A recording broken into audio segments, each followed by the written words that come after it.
In today's video, I'm going to teach you how to create a Gauge dashboard component in Salesforce, part of our dashboarding and reporting series. We'll walk through each step methodically, so by the end you'll have a dynamic visual tool at your fingertips, ready to provide insights and track progress in a vibrant and meaningful way.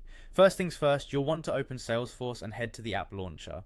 Once there, search for dashboards. You'll find this environment to be the hub of all your data visualization efforts. Clicking on it will either allow you to dive into an existing dashboard or start fresh by creating a new one. If you're working from scratch, click on Create New Dashboard. This choice takes you to a blank canvas, setting the stage for what we're about to build. Now that you're in your dashboard, the next step is to add a new component. Look for the plus widget button. This is where you'll begin to bring your data stories to life. Clicking this will prompt you to select a report you wish to visualize.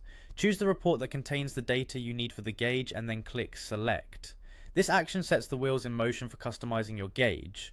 Moving on, you'll encounter the component type screen. Here, you'll select the gauge option, which is represented by a circular meter icon. Gauges can be particularly powerful in giving a quick visual sense of where something stands in relation to a scale of values. Once you've selected the gauge, it's time to set the metric. This is the backbone of your gauge, telling it what data to visualize. Typically, you'll select a summarized field such as a total or an average, which best conveys the insight you want to highlight. Setting your metric correctly is crucial because it dictates how the gauge will represent your data.